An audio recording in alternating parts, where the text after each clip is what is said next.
Hi children, previous class we learned about how to prepare a slide.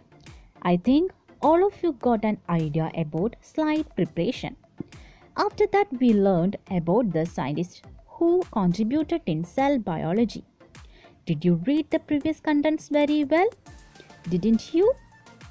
Okay children, let's move to our next topic, cell theory. Cell theory is the historic scientific theory. Now it is universally accepted. This theory was formulated by M.J. Schleiden and Theodor Schwann. The main concepts of the cell theory are: first one, the body of all living organisms are made up of cells.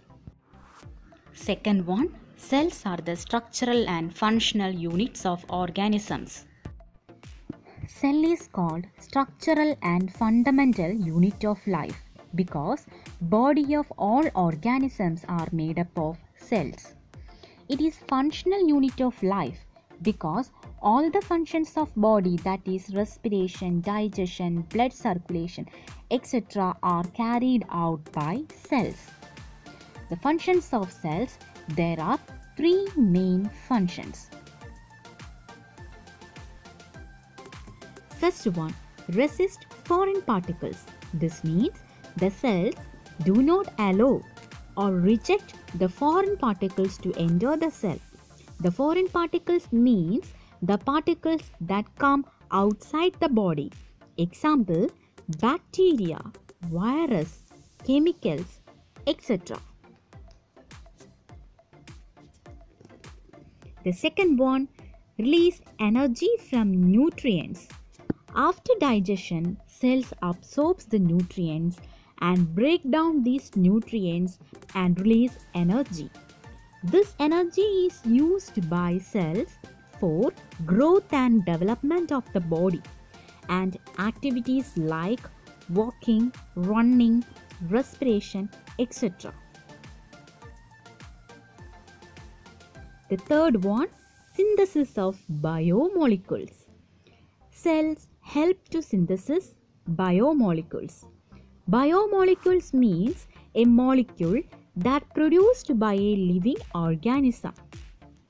Molecule means the smallest particle of a substance. The structure of a cell is complex enough to perform all these functions. There are specific parts to perform each physiological function inside the cell. Cells have many structures inside of them called organelles. These organelles are like the organs in a human and they help the cell stay alive. Cell organelle. Small organ-like structure present inside the cell is called a cell organelle. Each organelle has its own specific function to help the cell survive. You are already familiar with the cell wall, the cell membrane, the cytoplasm, the nucleus, etc.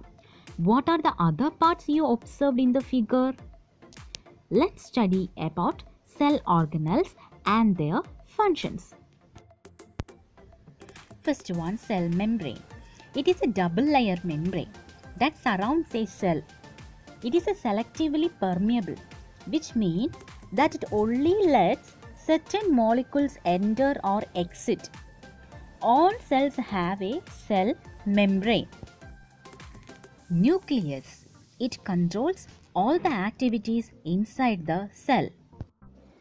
Next one is mitochondrion. It is known as powerhouse of the cell because it produces and stores energy. It is abundantly seen in the cells of liver, brain and muscles. That means mitochondrion is mostly seen in these organs because these organs need more energy. Next is endoplasmic reticulum. Endoplasmic reticulum is the passage in the cell. Conduction of materials inside the cell takes place through this organelle. That means the transportation of materials inside the cell takes place through this organelle.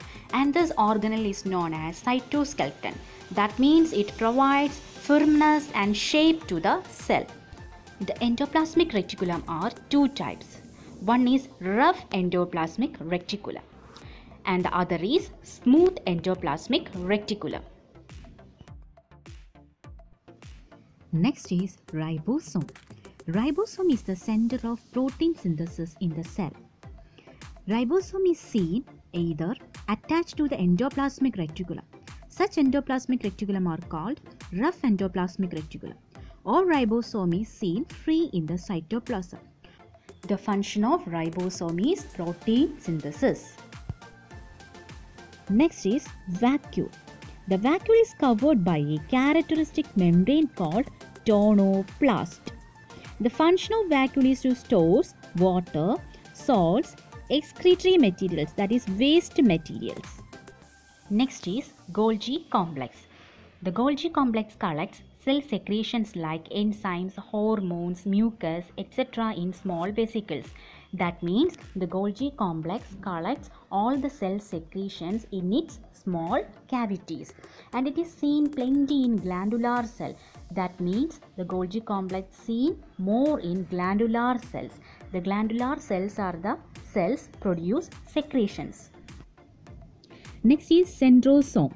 Centrosome is the cell organelle that is found only in animal cells. The centrioles that play a major role in cell division are seen in centrosome. So the centrosome play a major role in cell division. Next is lysosome. The lysosome contains the digestive enzymes that are required for the destruction of foreign substances entering the cell. It is seen in animal cell. This means the lysosome destroys any foreign materials that enter into the cell. In plant cell, there are specialized organelles are called chloroplast. It contains photosynthesis. It is green in color because it contains a green pigment called chlorophyll. Next is cell wall. A cell wall is the wall of a cell in plants. It is outside the cell membrane and gives these cells support and protection. Next is protoplasm and cytoplasm. All substances inside the cell membrane constitute the protoplasm. Cytoplasm is the part of the protoplasm excluding the nucleus. That means the protoplasm includes the cytoplasm, its nucleus and all other cell organelles. But the cytoplasm includes all of the material, that is all the organelles, but except the cell nucleus. Okay, let's conclude. Today we learned about cell theory, functions of cells and cell organelles. The cell organelles, the cell membrane, it is the outer covering of all cells. Cell wall, it is the outermost covering of plant cell. Cytoplasm, it is gel-like substance seen inside the cell. Nucleus, it controls all the activities in the cell. Mitochondria, it produces and stores energy. Endoplasmic reticulum, conduction of materials inside the cell and give shape to the cell. Ribosome, it is the center of protein synthesis. Vacuole, it is covered by tonoplast. It stores water, salts and waste materials. Golgi complex collect cell secretions. Chloroplast, it helps in photosynthesis. Centrosome plays a major role in cell division. Lysosome, destruction of foreign substances. That's all for today. Thank you.